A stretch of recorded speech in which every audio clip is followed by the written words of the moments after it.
work, work, work, work. To me, I be work, work, work, work, work, work. See me do me dirt, dirt, dirt, dirt, dirt, dirt. So me by that work, work, work, work, work, work. When you walk a line, line, line, line, line. In the girls, them hurt, dirt, dirt, dirt, dirt. Try me, I deserve it.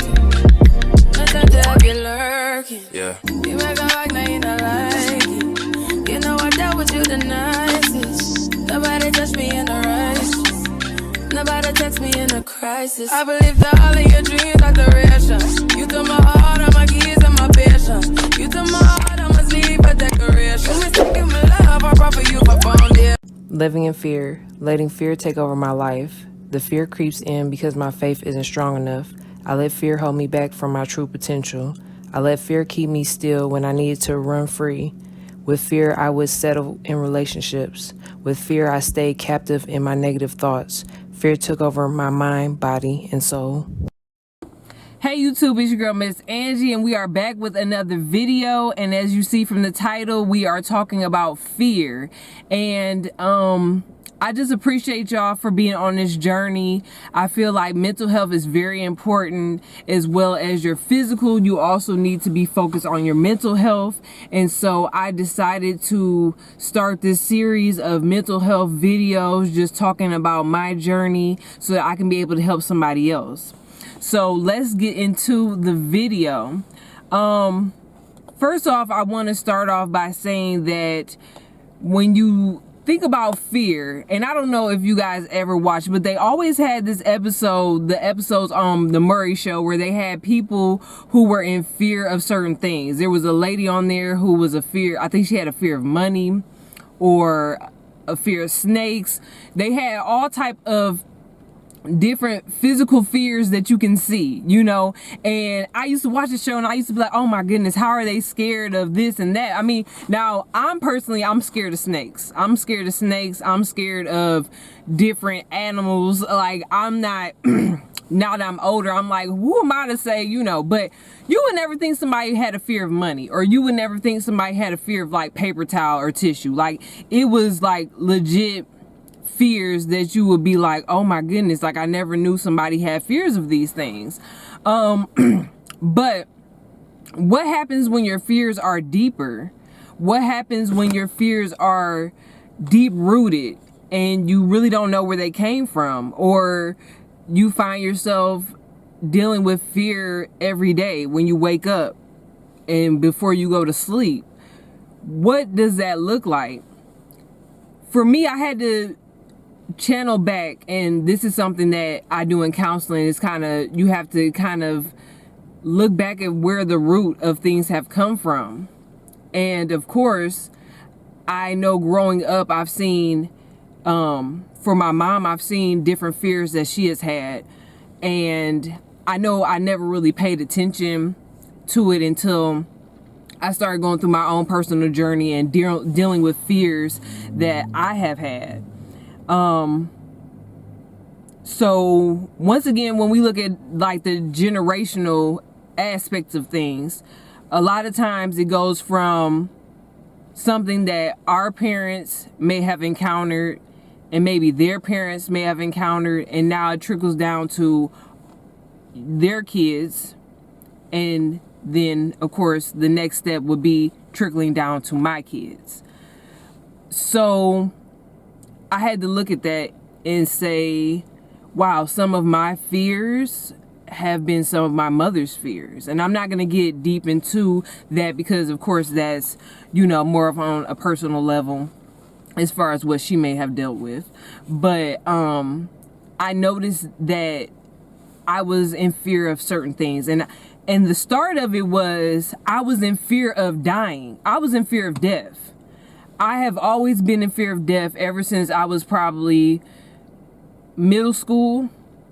And it could have been younger and I may have never noticed it, but that was, I can say right now, the root of a lot of my fears was due to death. So my fear showed up in different ways. It may not just be in your everyday routine, but stuff that really stood out to me that I knew, okay, COVID, they're saying all these people are dying. I'm scared. when you're pregnant, the chances of a mother making it, that makes you scared. The things behind, you know, protecting your baby and things that could happen during the pregnancy, that made me scared, because now I'm carrying another child and I don't want nothing to happen to the child. So I'm in fear of something happening to them. So it's a trickle down effect. Now, it could just go to me being at Walmart. They talk about these different recalls that they had on milk. And by any means, you definitely have to be cautious about what you give your child. So that's not saying don't investigate or look into what they're telling, because of course they have had cases with the infant, you know, the infant milk. But the transition for me was hard. We started with the ready to feed, and I felt more comfortable with the ready to feed versus giving him the powder milk. So ready to feed was an option. When we started to see that ready to feed was getting expensive, then we had to go to the can option. And when I went to the can option, I remember the day I was in Walmart and I almost had a meltdown because I was so nervous in giving my son the canned formula. And I almost had a mini panic attack because my faith, everything went out the window. It was more like I tried to take control and I tried to lead in the situation, and I didn't pray on it. I didn't, I just was like, oh, I gotta try to grab the right cans. And to the average person who doesn't deal with fear, you would probably think this is crazy, right? But there are people that go through situations where you're starting to notice that just picking out a can of milk, you're in fear. My daughter started to notice when I go to the grocery store and I would pick her Lunchables from the back instead of picking the one from the front, because in my mind, I used to think the ones in the front were either, packages that might have got put back. Like, let's just say if somebody says they don't want it and they put it back, or it's not cold enough, so let me grab it from the back. And I felt like it was safer for those Lunchables for her, the ones in the back. So when I go to the grocery store, my daughter notices that I pick like strategic picking from how I handle certain things at the grocery store. And she asked me about it. And I was like, okay, it's really starting to show up to her now. And she would ask me why I do it, and I didn't like to tell her. Like, I didn't want to tell her what and why, the reasoning, because I didn't want it to pass down to her. But see, the thing that we forget as parents is that when your kids start to see it, when your kids start to realize what's going on, they pick up on that. And so that's why that was my whole reason of me going to counseling anyways, was because I knew I had to better myself for my child. So going into those moments, I started to also look back into traumatic events in my life. I've talked about me being in an abusive relationship and my ex pulling a gun out on me before. And that was very traumatic for me. And of course, if he would have went further, that would have ended in me not being here. Then I started to think about when I got robbed in 2006. I got robbed at gunpoint, and it was the day before Christmas. And I kind of talked a little bit about that also in past videos. And I was also at gunpoint. I haven't talked about this story, but back when I was with my daughter's father, they raided our house that we lived in. And it was falsely because they were trying to raid the house that was next door to us. And I remember I was asleep. I hadn't got up yet because it wasn't time for me to get up or get ready for work. And I just remember them busting the door down. It was nothing but people with guns, rifles pointed at me, and that was trauma. So all of these situations, especially dealing with guns in my face, all was trauma force, and it never made my fear any better, because from when I was young, I had a fear of death. And there's other situations which I'm not going to get into it because I don't even want to make this video that type of video, but I'm using this for example because I have personally been through it. So when you go through trauma, and all the trauma was almost near-death experiences, these all were experiences where I had a gun pointed at me.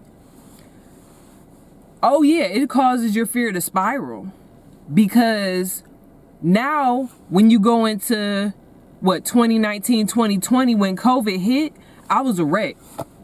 I was a wreck. Anybody who knows me closely, I was a wreck. I lost it. I was so scared. I was like, it was almost like that last straw where you like, this is gonna take me out.